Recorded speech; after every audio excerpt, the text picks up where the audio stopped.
نفل پڑھ کے اللہ سے دعا مانگتے تھے اور اللہ تعالیٰ مہربانی فرما دیتے تھے۔ ایک تو نماز سے دنیا کی سب نعمتیں انسان کو ملتی ہیں، پھر نماز سے انسان کے باطن کی صفائی ہوتی ہے۔ اللہ تعالیٰ فرماتے ہیں ان الصلاۃ تنہی عن الفحشاء والمنکر، کہ نماز انسان کو فحش کاموں سے اور برے کاموں سے روکتی ہے۔ اب ہم نماز بھی پڑھ رہے ہوتے ہیں، برے کام بھی کر رہے ہوتے ہیں۔ اس کی وجہ کیا کہ ہماری نماز صحیح معنوں میں نماز ہی نہیں ہوتی، ہم اٹھک بیٹھک کر رہے ہوتے ہیں، غفلت کی نمازیں پڑھ رہے ہوتے ہیں۔ اللہ تعالیٰ ارشاد فرماتے ہیں اقم الصلاۃ لذکری، نماز قائم کرو میری یاد کی خاطر۔ اور ہماری نماز میں تو دکان کا کاروبار چل رہا ہوتا ہے، ادھر ادھر کے خیالات کا سلسلہ جاری ہوتا ہے، تو ایسی نماز پھر تاثیر نہیں لا پاتی۔ تو نماز کے اثرات ہم پر مرتب نہیں ہوتے، اس لیے پھر گناہ نہیں چھوٹتے۔ تو نماز کو نماز بنانا، اس کے لیے محنت کرنی پڑتی ہے۔ اگر کوئی کویسچن پوچھے، فرض کرو آپ سے، جی آپ نے نماز کو بنانا سیکھا؟ ہم نے کہا نماز بنانی سیکھی ہے، بس بچپن میں قاری صاحب نے ہمیں نماز یاد کروا دی اور ہم نے لوگوں کو جیسے دیکھتے تھے پڑھتے ہوئے ایسے پڑھنی شروع کر دی۔ سیکھی کہاں ہے نماز ہم نے؟ پہلے وقتوں میں مشائخ کے پاس آ کے لوگ نماز پڑھنا سیکھا کرتے تھے۔ حضرت سید احمد شہید رحمۃ اللہ علیہ کے پاس ایک صاحب آئے اور کہنے لگے کہ حضرت میں آپ کی خدمت میں اس لیے حاضر ہوا ہوں کہ مجھے صحابہ جیسی نماز پڑھنی سکھا دیں، مجھے صحابہ جیسی نماز پڑھنی سکھا دیں۔ نبی علیہ السلام نے صحابہ کو سکھایا اور صحابہ نے آگے امت کو سکھایا۔ چنانچہ اللہ کے محبوب صلی اللہ علیہ وسلم نے کھڑے ہو کے صحابہ کو نماز پڑھ کے دکھائی، فرمایا صلو کما رأیتمونی اصلی، تم جیسے مجھے دیکھ رہے ہو نماز پڑھتے ہوئے اس طرح نماز پڑھو۔ تو ظاہری صورت تو ہم نماز کی بنا لیتے ہیں، لیکن نماز کے اندر اللہ کی طرف کس طرح دھیان ہونا چاہیے، کس طرح دنیا سے ہمیں کٹ کے نماز پڑھنی چاہیے، وہ ہمیں سمجھ نہیں ہوتی۔ اور دنیا کی محبت اتنی ہمارے دلوں میں ہوتی ہے کہ وہ ہماری جان نہیں چھوڑتی۔ نماز میں بھی دنیا کا خیال۔ ایک بزرگ کسی نے پوچھا حضرت آپ کو نماز میں دنیا کا خیال آتا ہے؟ انہوں نے فرمایا وہی نہ دنیا نہ نماز میں آتا ہے نہ نماز کے بغیر آتا ہے، آتا ہی نہیں۔ اب ہم اگر چاہتے ہیں کہ نماز کے اندر ہماری حضوری بن جائے، اس کے لیے ہمیں کثرت ذکر کرنی پڑے گی۔ آپ حیران ہوں گے جی کہ ذکر کا کیا تعلق نماز کی یکسوئی کے ساتھ؟ ذکر سے انسان کو یکسوئی ملتی ہے، اور وہ یکسوئی، وہ کنسنٹریشن پھر نماز میں کام آتی ہے۔ اس کو ایک مثال سے سمجھیں۔ ایک آدمی اگر کہے کہ جی میں نے باکسنگ کا مقابلہ کرنا ہے، تو جب طے ہو گیا باکسنگ کا مقابلہ، تو آپ اس بندے کو دیکھیں گے کہ وہ روزانہ ورزش کرتا ہے، کبھی جاگنگ کر رہا ہوگا، کبھی ایکسرسائز کر رہا ہوگا، اور کبھی ایک لیدر کے تکیے کو مکے مار رہا ہوگا۔ یہ کیوں ایکسرسائز کر رہا ہے؟ اپنے اندر مشق بڑھانے کے لیے، مہارت بڑھانے کے لیے، اپنے سکل کو امپروو کرنے کے لیے۔ چنانچہ لوگ سوئے ہوئے ہوتے ہیں اور وہ اکیلا لگا ہوا ہوتا ہے۔ ایک دفعہ مائک ٹائسن نے مقابلہ جیتا تو اس سے پوچھا گیا کہ تم کیسے اتنے اچھے باکسر بن گئے کہ ہر بندے کو ناک آؤٹ کر دیتے ہو؟ اس نے کہا کہ اس کے پیچھے ایک ہسٹری ہے میری زندگی کی۔ میرے گھر والے آرام کی نیند سو رہے ہوتے تھے، اور برف باری کے ہے، اس کو نہ پڑھنے پر بہت بڑی سزا ملتی ہے۔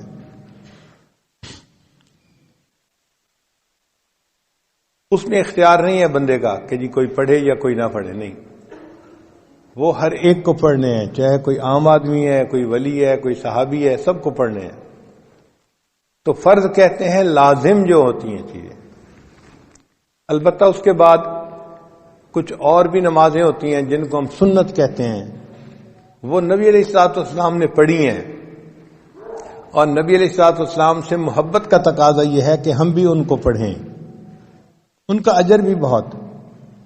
چنانچہ جو سنت مؤکدہ ہیں 12، جیسے ظہر کی 4 سنتیں، فجر کی 2 سنتیں، اور مغرب کے بعد بھی 2 سنتیں ہیں، اور عشاء کے فرض کے بعد بھی سنتیں ہیں، ان سنتوں کو جو بندہ باقاعدگی سے پڑھتا ہے، حدیث پاک میں آتا ہے اللہ تعالیٰ قیامت کے دن اس کو جہنم سے امن عطا فرمائیں گے۔ پھر کچھ ایسی رکعتیں ہوتی ہیں جن کو ہم نفل کہتے ہیں، وہ بندے کا اللہ سے محبت کا اظہار ہوتا ہے، ان کو آپشنل کہتے ہیں۔ اگر کوئی پڑھ لے گا تو ثواب ملے گا، اگر نہیں پڑھے گا تو وہ فائدہ نہیں اٹھا پائے گا، بس کوئی سزا نہیں ہوتی اس کے اوپر۔ یہ نمازیں بھی بہت اہمیت کی حامل ہیں۔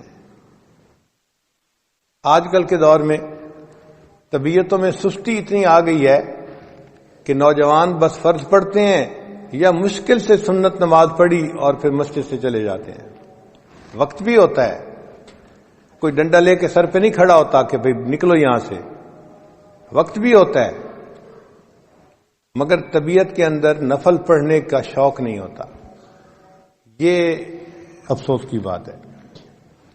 نفل کو بھی ہمیں پڑھنا چاہیے۔ چنانچہ حدیث پاک میں نفل نمازوں کو پڑھنے کے بڑے فضائل وارد ہوئے ہیں۔ حدیث مبارکہ میں ہے کہ جو بندہ فجر کے بعد اپنی جگہ پر بیٹھا رہے، فجر کی نماز کے بعد، اور ذکر اذکار کرتا رہے حتیٰ کہ سورج طلوع ہو جائے، پھر اس کے بعد وہ اگر 2 رکعت اشراق کی نماز پڑھے گا تو اس کو 1 حج اور 1 عمرے کا ثواب عطا ہوگا۔ اور صحابی کہتے ہیں کہ نبی علیہ السلام نے جب یہ فرمایا تو 3 دفعہ کہا کہ مکمل مکمل مکمل، یعنی حج اور عمرے کا ثواب تھوڑا نہیں ملے گا، مکمل حج مکمل عمرے کا ثواب ملے گا۔ حیران ہوتے ہیں، حج کرنا تو ایک مشقت والا کام ہے اور بڑا ٹائم لگتا ہے اور پیسے لگتے ہیں، وقت لگتا ہے، اور یہاں 2 رکعت پہ حج کا ثواب مل گیا، عمرے کا ثواب مل گیا۔ تو علماء نے بات سمجھائی کہ دیکھو، ایک ہوتا ہے ضابطہ اور ایک ہوتا ہے رابطہ۔ ضابطہ تو ہوتا ہے کہ ایک روٹین بنی ہوئی ہے، اس کے مطابق کچھ کام کرنے پر اس بندے کو کوئی چیز دے دی جائے، اور رابطہ اس کے تعلق کے اوپر ہوتا ہے۔ اب اس کی مثال یوں سمجھیں کہ آپ کے ہاں ایک مزدور کام کرتا تھا اور آپ اس کو روزانہ کے 500 روپے دیتے تھے مزدوری کے۔ ایک دن وہ غمزدہ سا بیٹھا ہوا ہے تو آپ اس سے پوچھتے ہیں کہ بھئی کیا ہوا؟ وہ کہتا ہے جی کہ میری بیٹی کی شادی ہے 1 ہفتے کے بعد، اور میرے پاس تو کچھ وسائل نہیں، تو میں بہت پریشان ہوں کہ میں بیٹی کی رخصتی کیسے کروں گا۔ اس کی بات سن کے آپ کے دل میں اس کے ساتھ ہمدردی پیدا ہوتی ہے۔ اب آپ اس کو 10,000 روپے دے دیتے ہیں، بھئی اپنی بیٹی کی شادی کے لیے میری طرف سے 10,000 روپے لے۔ اب دیکھیں، ضابطہ یہ تھا کہ اس نے پورا دن مزدوری کرنی تھی اور 500 روپے کمانے تھے، اور جب مالک سے اس کا رابطہ ہوا تو 2 منٹ کی گفتگو کے بعد اس کو 10,000 روپیہ مل گیا۔ تو فرض نمازوں پہ انسان کو ضابطے کے مطابق اجر ملتا ہے، بہت زیادہ ہوتا ہے وہ بھی، لیکن جو فرضوں سے بھی آگے بڑھ کے کام کرتا ہے تو اللہ تعالیٰ کو اس پہ پیار آتا ہے، اور پھر بڑوں کی دین ہمیشہ بڑی ہوتی ہے۔ اللہ تعالیٰ اس بندے کو اپنے خزانوں سے دیتے ہیں اور بڑا انعام عطا فرماتے ہیں۔ آپ کے گھر میں ڈرائیور ہے، ایک دن وہ آپ کے پاس شہد کی بوتل لے کے آ گیا، او جی ہمارے گاؤں میں درخت کے اوپر شہد کا چھتا لگا ہوا تھا، کل ہم نے اتارا، چونکہ چھوٹی مکھی کا شہد تھا اور خالص تھا تو میں نے سوچا میں آپ کے لیے لے کے آتا ہوں۔ اب وہ شہد کی ایک بوتل آیا، لیکن آپ کے دل میں اپنی جگہ بنا کے چلا گیا کہ آپ نے سوچا کہ اچھا یہ مجھ سے اتنا تعلق رکھنے والا ہے کہ اس کو یہ خیال تھا کہ یہ شہد میں اپنے مالک کو دوں گا تاکہ وہ ناشتے میں استعمال کرے. وہ شہد لانا اس کے لیے ضروری نہیں تھا، محبت کا اظہار تھا، لیکن اس محبت کے اظہار کی وجہ سے آپ کا تعلق اس کے جڑ گیا، اس نے آپ کے دل میں جگہ بنا لی.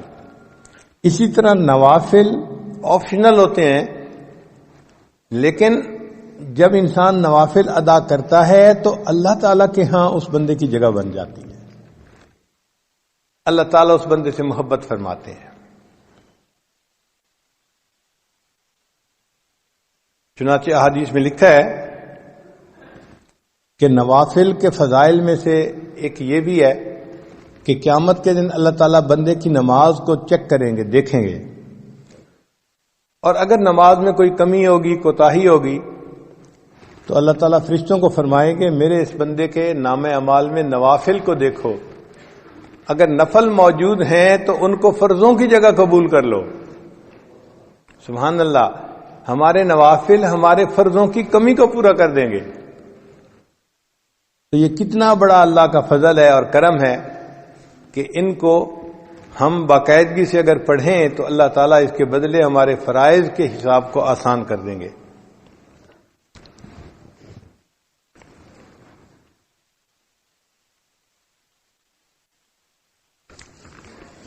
پھر یہ جو نوافل ہے نا، یہ فرائض کا حصار ہے کہ جو بندہ نوافل وقت پہ ادا کرتا ہے وہ فرائض کو اپنے وقت پہ زیادہ بہتر طریقے سے ادا کر سکے گا.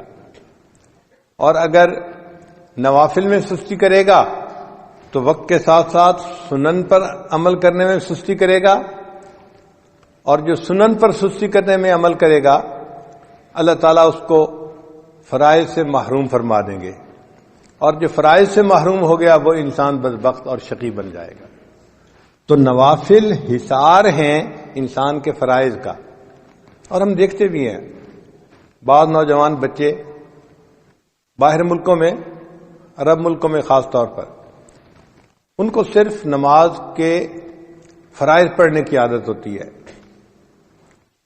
چنانچہ آپ جماعت کے ساتھ نماز پڑھیں جدہ یا کسی اور جگہ پر، تو شروع میں آپ دیکھیں گے کہ 10 بندے ہوں گے امام کے ساتھ تکبیر اولیٰ سے نماز پڑھنے والے، لیکن پھر نوجوان آنے شروع ہو جائیں گے اور 4 رکعت مکمل ہونے تک پوری مسجد نوجوانوں سے بھر جائے گی. اتنے نوجوان نماز کے لیے آئے کہ پوری مسجد ہی بھر گئی، لیکن جیسے ہی سلام پھیرا وہ نوجوان اسی وقت اٹھ کے واپس جانا شروع کر دیں گے، اور 1 منٹ کے اندر پھر وہی 10-15 بندے جو نماز پڑھ رہے تھے پہلے وہی رہ جائیں گے، باقی سب مسجد سے چلے جائیں گے. تو گویا اب نوجوانوں نے صرف فرضوں کو ہی نماز بنا لیا، سنتوں کے پڑھنے کا شوق نہ رہا، نفل کا ذوق نہ رہا. اس میں پھر ہوتا کیا ہے کہ جو صرف فرض پڑھنے والے ہیں پھر کئی دفعہ فرض میں بھی سستی کر جاتے ہیں، آ نہیں پاتے. تو نوافل پڑھنے والا انسان یوں سمجھیں کہ اپنے فرائض کے گرد ایک حصار باندھ لیتا ہے، جس کی وجہ سے اس کے فرائض اچھے طریقے سے ادا ہو جاتے ہیں.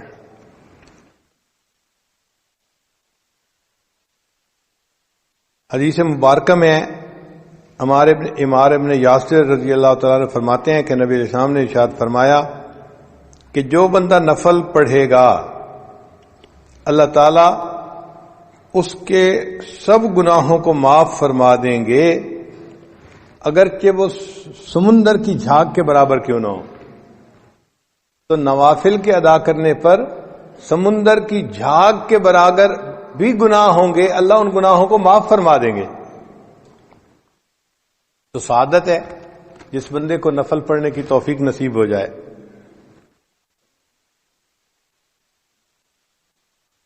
اور ایک حدیث پاک میں ہے کہ بندہ جو نوافل پڑھتا ہے تو اللہ تعالیٰ فرشتوں کو فرماتے ہیں کہ اس کے نام اعمال میں صدقہ کرنے کا ثواب لکھا جائے، اور صدقہ کرنے سے مصائب ٹلتے ہیں. گویا نوافل پڑھنے والے بندے کے مصائب کو اللہ تعالیٰ اس کے اوپر سے ہٹا دیتے ہیں. آپ دیکھیں ہم اپنی پریشانیوں کے دور ہونے کے لیے کتنے فکر مند ہوتے ہیں، اور بعض لوگ تو عملیات کے پیچھے بھاگتے ہیں. اس سے پوچھو اس سے پوچھو کیا عمل کریں کیا عمل کریں. بھائی سب سے بہتر عمل آپ نفل پڑھنا شروع کر دیں. نمازوں کے ساتھ جو نفل ہیں ان نوافل کی برکت سے اللہ آپ کو مصیبتوں سے محفوظ فرما لیں گے.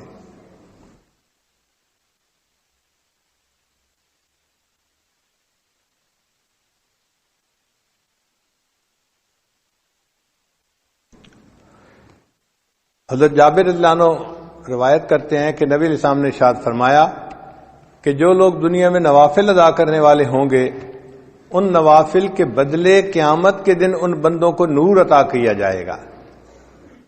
قیامت کے دن اندھیرا ہوگا اور ایمان والوں کے سروں کے اوپر نور ہوگا. جیسے ٹارچ ہوتی ہے نا بندے کے ہاتھ میں, اور اس ٹارچ کی روشنی میں وہ قیامت کے دن اندھیرے کا سفر کر رہے ہوں گے.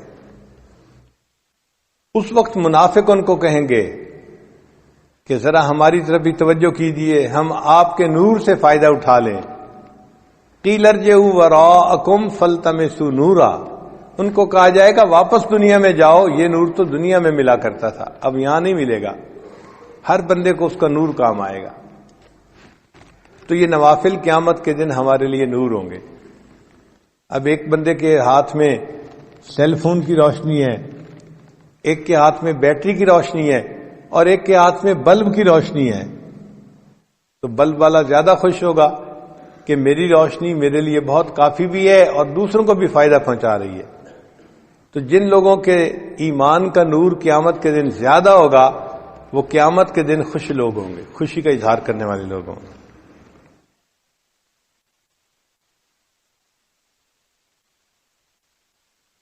نبی علیہ السلام نے ارشاد فرمایا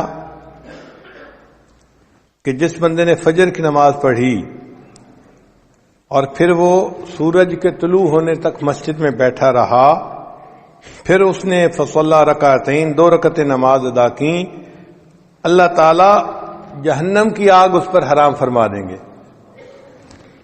تو قیامت کے دن کا نور بھی ملے گا ان نوافل کی وجہ سے, اور جہنم کی آگ بھی حرام ہو جائے گی. نفل ادا کرنے والے بندے کو اللہ تعالی قیامت کے دن جہنم میں نہیں ڈالیں گے.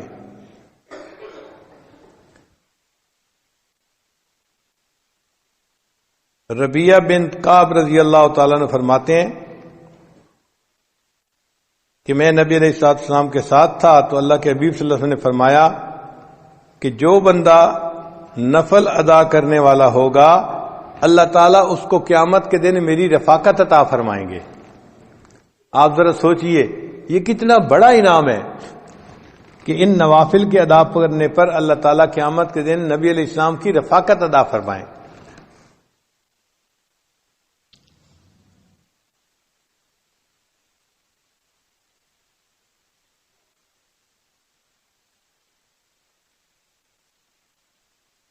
ایک بچہ اگر کسی مجمع میں اپنے باپ سے بچھڑ جائے تو کتنا پریشان ہوتا ہے, تو دنیا کے اندر بچہ باپ سے بچھڑ کے اتنا پریشان نہیں ہوگا جتنا ایک امتی قیامت کے دن نبی علیہ السلام سے بچھڑ کے پریشان ہوگا. اور اس دن اگر نبی علیہ السلام کی رفاقت نصیب ہو جائے تو یہ بہت بڑی سعادت کی بات ہے.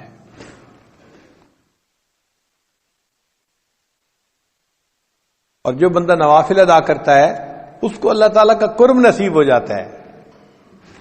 حدیث مبارک میں ہے یتقرب الی عبدی بالنوافل حتی احبہ, میرا بندہ نوافل کے ذریعے میرا ایسا قرب حاصل کر لیتا ہے کہ میں اس سے محبت کرنے لگ جاتا ہوں. یعنی نفل ادا کرنے والا بندہ اس سے اللہ تعالیٰ محبت فرماتے ہیں, اللہ کا قرب نصیب ہوتا ہے نوافل کے ادا کرنے پر. پھر اللہ فرماتے ہیں میں اس کی آنکھ بن جاتا ہوں جس سے وہ دیکھتا ہے, ہاتھ بن جاتا ہوں جس سے وہ پکڑتا ہے, میں زبان بن جاتا ہوں جس سے وہ بولتا ہے. سبحان اللہ, یہ حدیث مبارکہ تو بڑے عجیب مضمون کی حامل ہے کہ اللہ تعالیٰ فرماتے ہیں میں اس کے ہاتھ بن جاتا ہوں جس سے وہ پکڑتا ہے, آنکھ بن جاتا ہوں جس سے وہ دیکھتا ہے.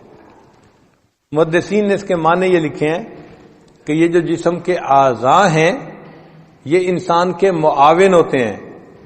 دیکھیں ہم جو کام بھی کرنا چاہتے ہیں تو ہاتھ, پاؤں, آنکھ یہ سب ہمارے معاون ہیں, ان کے ذریعے سے ہی ہم وہ کام کرتے ہیں.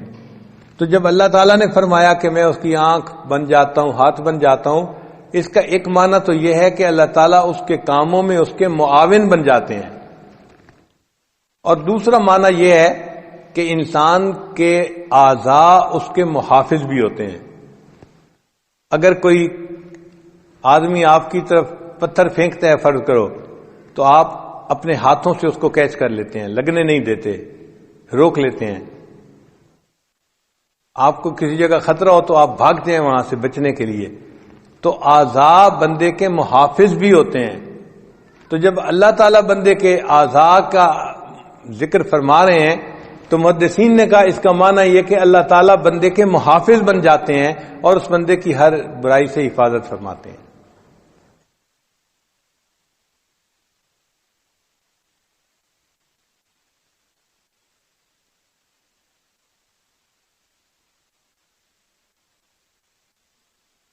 علامہ اقبال نے کہا ہاتھ ہے اللہ کا بندہ مومن کا ہاتھ، یعنی وہ ہاتھ تو بندہ مومن کا ہوتا ہے لیکن اعمال ایسے ہوتے ہیں کہ جیسے وہ اللہ کا ہاتھ ہے۔ اللہ تعالیٰ قرآن مجید میں فرماتے ہیں اے میرے حبیب صلی اللہ علیہ وسلم، جب آپ نے مٹی پھینکی تھی کافروں کی طرف، وما رمیتا اذ رمیتا ولکن اللہ رما، جب آپ نے وہ ریت پھینکی تھی ان کافروں کی طرف جو ان کی آنکھوں میں جا کے پڑی تھی، وہ آپ نے نہیں پھینکی تھی، وہ تو اللہ تعالیٰ پھینک رہے تھے۔ تو قرب کا ایک ایسا مقام مل جاتا ہے کہ بندے کا عمل ہوتا ہے لیکن اللہ اس عمل کو اپنی طرف منسوب فرما دیتے ہیں۔ اس لیے شاعر نے کہا گفتئے او گفتئے اللہ بود، گرچہ از حلقوم عبد اللہ بود، اگرچہ وہ بندے کے حلق سے بات نکلتی ہے لیکن اس بندے کی بات ایسے ہوتی ہے جیسے اللہ کی بات ہوتی ہے۔ اللہ ان کی زبان کا نکلی ہوئی بات کو پورا فرما دیتے ہیں۔ اور یہ تو ہم نے بھی اپنی زندگی میں مشاہدہ کیا بعض بزرگوں کی صحبت میں رہ کر کہ ان کے منہ سے بات نکل جاتی تھی، اللہ پوری کر دیتے تھے۔ تو انسان کو قرب الہی کا ایسا مقام مل جاتا ہے ان نوافل کے ادا کرنے پر۔ اور ایک حدیث پاک میں ہے، حضرت عقبہ بن عامر اللہ عنہ اس کی روایت کرتے ہیں کہ جو بندہ دن کے شروع میں چند نوافل ادا کر لیتا ہے، اللہ تعالیٰ پورے دن کے کاموں میں اس کی کفالت فرماتے ہیں۔ یہ دیکھیں کتنی بڑی بات ہے کہ پورے دن کے کاموں میں اللہ اس بندے کی کفالت فرماتے ہیں جو دن کے شروع میں نماز پڑھ لیتا ہے، نوافل پڑھ لیتا ہے۔ اللہ اس کے کفیل بن جاتے ہیں۔ اللہ جب کفیل بن جائیں تو پھر کاموں میں مشکل نہیں رہتی۔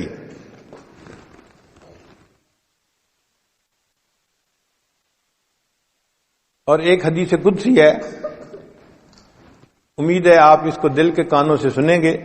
اللہ تعالیٰ ارشاد فرماتے ہیں ابن آدم، اے ابن آدم تفرغ لعبادتی، تو میری عبادت کے لیے اپنے آپ کو فارغ کر لے، املأ صدرک غنًا، میں تیرے سینے کو غنا سے بھر دوں گا،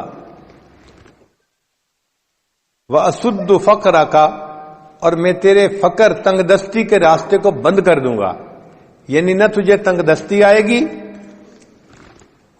اور تیرے سینے میں غنا کو ڈال دوں گا، تو مستغنی ہو جائے گا سب سے، تجھے دوسروں کی حاجت نہیں رہے گی۔ تو دیکھیے نوافل کے ادا کرنے پر دنیا کے فائدے بھی کتنے ہیں انسان کے لیے۔ وَإِلَّا تَفْعَلْ، اور اگر تو ایسا نہیں کرے گا یعنی نوافل نہیں پڑھے گا، مَلَأْتُ يَدَيْكَ شُغْلًا، میں تیرے ہاتھوں کو کاموں میں مصروف کر دوں گا۔ اور واقعی آج ہاتھ کاموں میں ایسے مصروف ہیں، ایک کام ختم نہیں ہوتا دوسرا اوپر سے، دوسرا ختم نہیں ہوتا تیسرا اوپر سے، تیسرا ختم نہیں ہوتا چوتھا اوپر سے، اسائنمنٹس کے بعد اسائنمنٹس۔ تو اللہ نے اس بندے کے ہاتھوں کو کاموں سے مشغول کر دیا۔ ولم اسد فقرک، اور میں تیرے فقر کے راستے کو تنگ جو ہے بند بھی نہیں کروں گا۔ چنانچہ کاروبار بھی ہوتا ہے اور پیسے سے ٹائٹ بھی ہوتے ہیں، اس کا قرضہ دینا ہے، اس کا قرضہ دینا ہے، اور جی 5 کنٹینر ادھر پھنس گئے، 2 کنٹینر ادھر پھنس گئے، اب مصیبت میں پڑے ہوئے ہیں اور مانگنے والے تنگ کر رہے ہیں. ہونے کے باوجود یہ بندہ پریشان ہوتا ہے.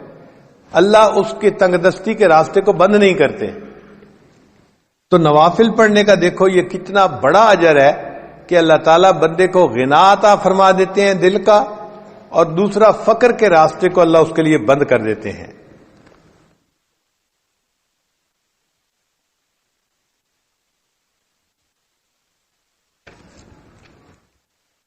ان نوافل میں جو سب سے اہم نوافل ہیں وہ ہیں جو فقہا نے فرض نمازوں میں نوافل کہے ہیں نا. جیسے ظہر کی نماز پڑھی تو آپ نے 4 رکعت سنت پہلے پڑھی، پھر 4 رکعت فرض پڑھے، پھر 2 رکعت سنت پڑھی، پھر اس کے بعد 2 رکعت نفل بھی ہیں. تو سب سے پہلا کام یہ کریں کہ نمازوں کو مکمل طور پہ پڑھنا شروع کریں. وہ جو فرض نمازوں کے نوافل ہیں ان کو چھوڑے نہیں، ان کو ضرور پڑھیں.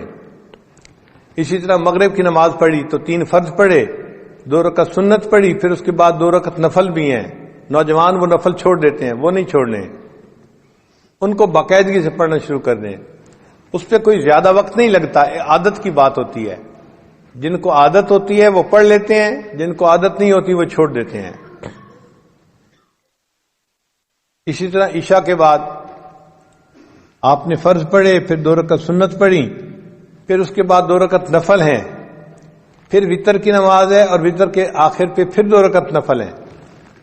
تو یہ جو وتر سے پہلے اور بعد میں نوافل ہیں ان کو ضرور پڑھیں. جب آپ نے نمازوں کے یہ نوافل پڑھ لیے، یعنی آپ نے نمازوں کو نوافل کے ساتھ ادا کرنا شروع کر دیا، اس کے بعد اگلا قدم ہے کہ آپ نوافل میں سے جو سب سے اعلیٰ نوافل ہیں، تہجد کے نوافل، ان کو بھی پڑھنے کی عادت ڈالیں. تہجد کی نماز پڑھنی کوئی مشکل کام نہیں ہے، انسان کے روٹین کا مسئلہ ہے. عبادت کرتے ہیں جن کے پہلو بستروں سے جدا رہتے ہیں رات کے وقت اللہ کی یاد میں، تو ان اللہ کے عاشقوں میں میں نے بھی اپنا نام ضرور لکھوانا ہے. جب آپ اس انداز سے سوچیں گے نا تو پھر تہجد پڑھنی آپ کے لیے مشکل نہیں ہوگی. الارم لگا کے رکھیں گے، آنکھ کھل جائے گی، اور کئی مرتبہ تو بغیر الارم کے بھی آنکھ کھل جائے گی.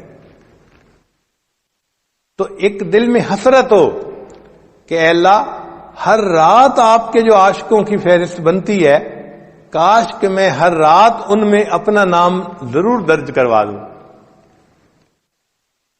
پھر آدھا گھنٹہ پہلے اٹھ کے تہجد پڑھنی کوئی مشکل کام نظر نہیں آتا. اور اس میں اپنے اپنی سوچ کی بات ہے. آپ یہ نہ سوچیں میں تہجد نہیں پڑھتا، معاملہ کچھ اور ہے، مجھے تہجد کی توفیق نہیں دی جاتی، اللہ تعالیٰ نہیں پڑھنے دیتے. حدیث پاک سے ثابت ہے، نبی السلام نے ارشاد فرمایا جب رات کا وقت ہوتا ہے اللہ تعالیٰ فرشتوں کو بلاتے ہیں اور فرماتے ہیں کہ دیکھو یہ میرے مقبول بندوں کے اٹھنے کا وقت ہے، میرے محبوب بندوں کے اٹھنے کا وقت ہے، اور اس وقت میں فلاں فلاں فلاں وہ میرے مبغوض بندے ہیں، میں انہیں پسند نہیں کرتا، تم جاؤ اور ان کے سروں پر پہرا دو اور ان کو تھپکی دے کے سلا دو، میں نہیں چاہتا کہ وہ اٹھیں اور وہ مجھ سے مانگیں. تو حدیث پاک میں آتا ہے کہ فرشتے تھپکی دے کے سلا دیتے ہیں، بندہ گہری نیند سویا ہوتا ہے، تہجد میں اس کی آنکھ ہی نہیں کھلتی. تو یہ نہیں کہ ہم تہجد نہیں پڑھتے، معاملہ کچھ اور ہے، پڑھنے کی اللہ توفیق ہی نہیں دیتے، اس لیے کہ اللہ تعالیٰ اس وقت میں ہمارا چہرہ دیکھنا ہی پسند نہیں کرتے، شکل ہی نہیں پسند کرتے.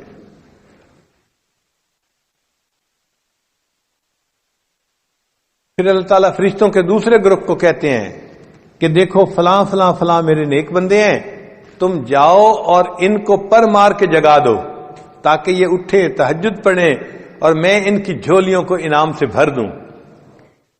چنانچہ سوئے ہوئے ہوتے ہیں، تھکے ہوئے ہوتے ہیں، اچانک آنکھ کھل جاتی ہے. وہ جو آنکھ کھلتی نہیں ہے وہ خود بخود نہیں کھلتی، وہ آنکھ کھلوائی جاتی ہے. اللہ تعالیٰ فرشتے کے ذریعے سے آنکھ کھلواتے ہیں، میرے بندے اٹھو مجھ سے مانگو میں تمہیں عطا کر دوں.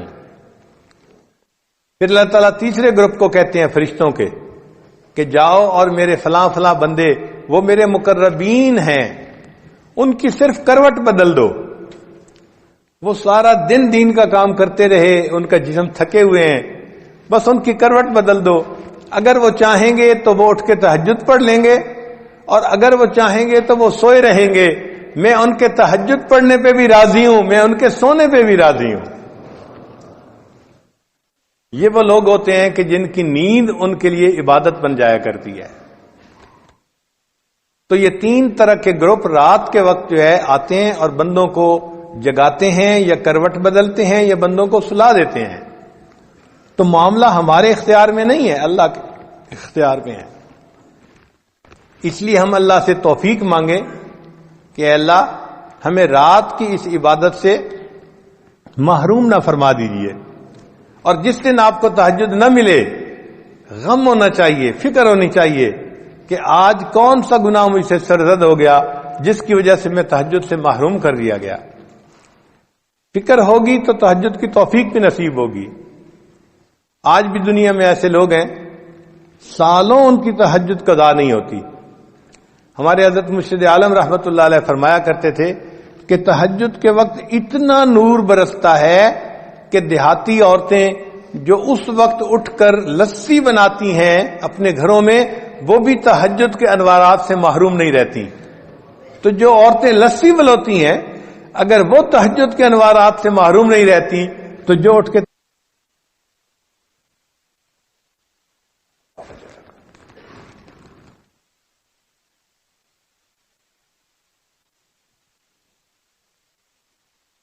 آپ یوں سمجھیں کہ جن لوگوں کے نفسانی شیطانی تعلقات ہوتے ہیں، ان کو اگر اپنے دوست سے ملنے کا وقت مل جائے تو کتنے خوش پھر رہے ہوتے ہیں. ان کو اس وقت کا انتظار ہوتا ہے.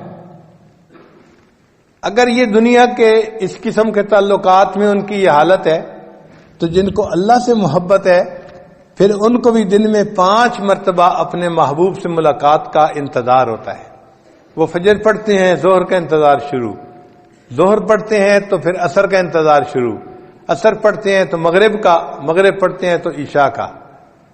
وہ سارا دن نماز کے انتظار میں ہی رہتے ہیں، اور نماز پڑھنے سے ان کو دلی سکون نصیب ہوتا ہے. چنانچہ ایک بزرگ تھے شیخ عبد الواحد رحمت اللہ علیہ، ان کے سامنے کسی نے تذکرہ کیا کہ جنت میں نماز نہیں ہوگی تو وہ آنسوؤں سے رونے لگ گئے. کسی نے کہا کہ حضرت آپ رو کیوں رہے ہیں؟ فرمانے لگے اگر جنت میں نماز نہیں ہوگی تو پھر جنت میں پھر ہمیں مزہ ہی کیا آئے گا. اگر نماز نہیں ہوگی تو جنت میں ہمیں مزہ ہی پھر کیا آئے گا. سوچیں ان کو کتنا نماز میں مزہ ملتا ہوگا کہ جنت میں نماز پڑھنے کی جو انتظار میں لگے ہوئے ہیں. ثابت بنانی رحمت اللہ علیہ ایک بزرگ تھے، وہ ہمیشہ دعا مانگتے تھے، اے اللہ اگر کسی بندے کو قبر میں نماز پڑھنے کی اجازت ہو سکتی ہے، اے اللہ مجھے قبر میں نماز پڑھنے کی بھی توفیق عطا فرما دینا. وہ یہ ہمیشہ دعا مانگتے تھے.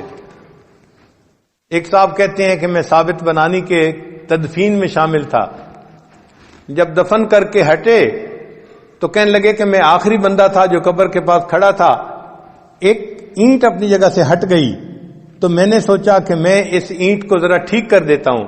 وہ کہتے ہیں کہ ٹھیک کرنے کے لیے جو میں نے اینٹ کو اٹھایا، میں نے اپنی آنکھوں سے دیکھا کہ ثابت بنانی اپنی قبر میں نماز کی نیت کر کے کھڑے ہوئے تھے.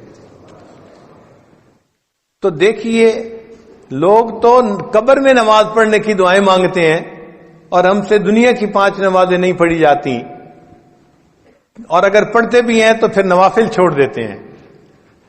نوافل ضرور پڑھیں، کیا پتہ یہی نوافل قیامت کے دن ہمارے فرائض کی بدلے میں قبول کر لیے جائیں. اور تہجد کی نماز میں تو انسان کو خیر ملتی ہے.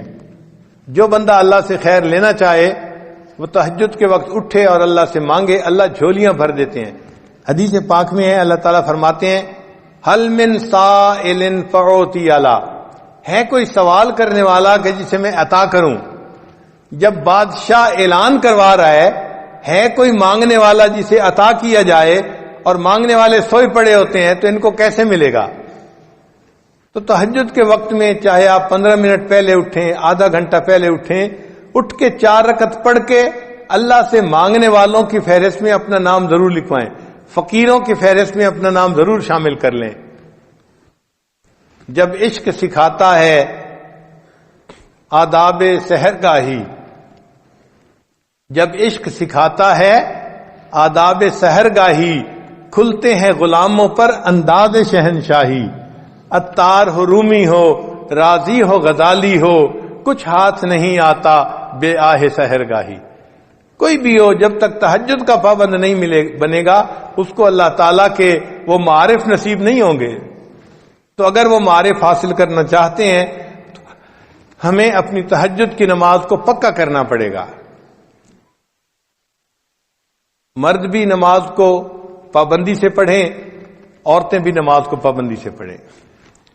یہ سب سے افضل نماز ہے سالکین کے لیے، تہجد کی نماز. پھر اس کے بعد اشراق کی نماز ہے. اشراق کی نماز یہ ہے کہ انسان فجر کی نماز پڑھے، پھر اپنی جگہ پر بیٹھے ہوئے تلاوت کرے، تسبیحات پڑھے، اور جب سورج ایک نیزہ اوپر آ جائے تو اس وقت 2 رکعت 4 رکعت نوافل پڑھ لے. وہ اشراق کی نماز کہلاتی ہے. اور حدیث پاک میں ہے کہ اس نماز کو پڑھنے پر اللہ بندے کو ایک حج اور ایک عمرے کا ثواب عطا فرماتے ہیں. ہم تو ثواب کی خاطر پڑھتے ہیں نا، لیکن جو اللہ والے ہوتے ہیں نا وہ سواد کی خاطر پڑھتے ہیں، مزے کی خاطر پڑھتے ہیں. ان کو ثوابوں کی طلب کم ہوتی ہے، اپنے محبوب سے محبت کا تعلق نبھانے کا ان کو شوق زیادہ ہوتا ہے. حضرت خواجہ مجذوب رحمۃ اللہ فرماتے ہیں بندگی سے ہمیں تو مطلب ہے، بندگی سے ہمیں تو مطلب ہے، ہم ثواب و عذاب کیا جانے. بندگی سے ہمیں تو مطلب ہے، ہم ثواب و عذاب کیا جانے. کس میں کتنا ثواب ملتا ہے، عشق والے حساب کیا ہے. عشق والوں کو ان حسابوں کا کیا پتا، وہ تو اللہ کی محبت میں نوافل پڑھ رہے ہوتے ہیں.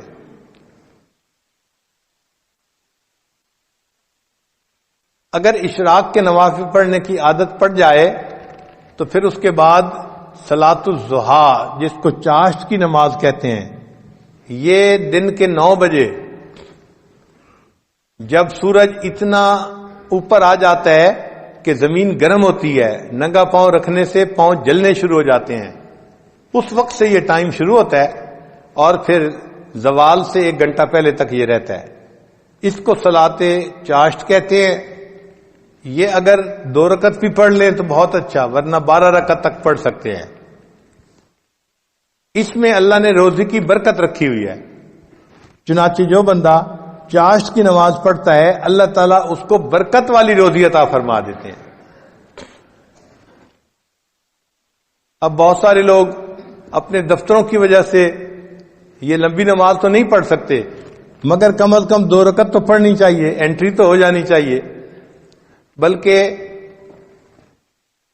فقہا نے تو یہاں تک لکھا ہے کہ اگر یہ بندہ دفتر میں اتنا مصروف ہو جاتا ہے کہ وہاں اس کے لیے نفل پڑھنا ممکن نہیں ہوتا تو اشراق کے وقت میں 2 رکعت نفل اشراق کی نیت سے پڑھ لے اور 2 رکعت نفل چاشت کی نیت سے پڑھ لے، اللہ اس کو بھی قبول فرما لیں گے. تو اشراق اور چاشت تو اس طرح ہو گئی. پھر اس کے بعد تیسری نماز ہے جس کو صلاۃ اوابین کہتے ہیں. وہ مغرب کے بعد 6 رکعت پڑھنی ہوتی ہیں نفل، مغرب اور عشاء کے درمیان میں. کوئی مشکل نہیں، اگر انسان ہمت کر لے تو پڑھ سکتا ہے. 6 رکعت نفل پڑھنے پہ 5 منٹ لگتے ہیں یا 6 منٹ لگتے ہیں، لیکن اجر پتہ ہے کتنا؟ حدیث پاک میں ہے کہ جو بندہ اوابین کے 6 رکعت نفل پڑھتا ہے اللہ اس کو 12 سال کی عبادت کا ثواب عطا فرما دیتے ہیں. 6 رکعت پڑھنے پر 12 سال کی عبادت کا ثواب ملا تو سوچئے یہ کتنا بڑا انعام ہے.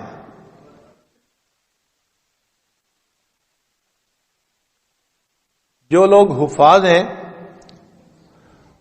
وہ تہجد میں قرآن پڑھا کریں، منزل جو ہوتی ہے نفلوں میں. اگر تہجد میں اٹھنا مشکل ہے تو پھر دوسرا طریقہ مغرب اور عشاء کے درمیان 2 رکعت 4 رکعت میں اگر ایک پارہ پڑھ لے تو ان کے قرآن پاک کی منزل پکی رہے گی ہمیشہ.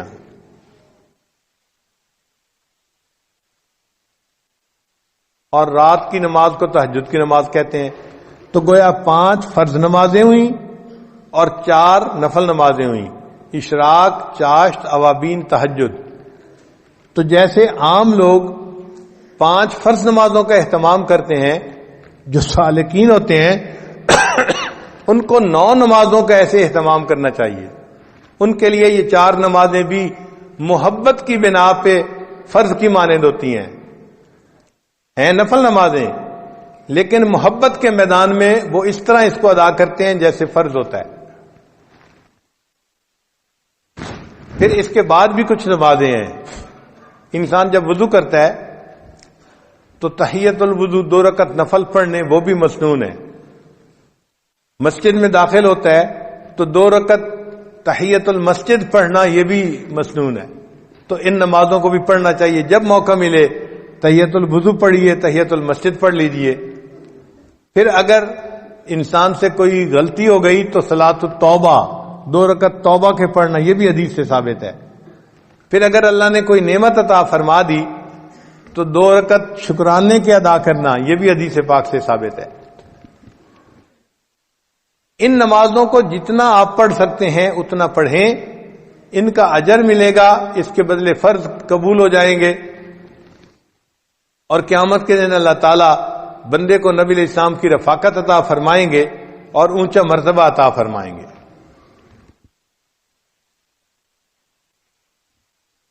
اور ایک خاص نقطہ ان نوافل کو پڑھنے کے لیے یہ ہے کہ نوافل کو چھوڑا نہ کریں. کیوں؟ ہم نہیں جانتے کس جگہ کا کیا ہوا ہمارا سجدہ ہمارے اللہ کو پسند آ جائے. تو یہ سوچا کریں کہ ہو سکتا ہے یہ جو نفل نماز میں پڑھ رہا ہوں میرا یہ سجدہ میرے مالک کو پسند آ جائے.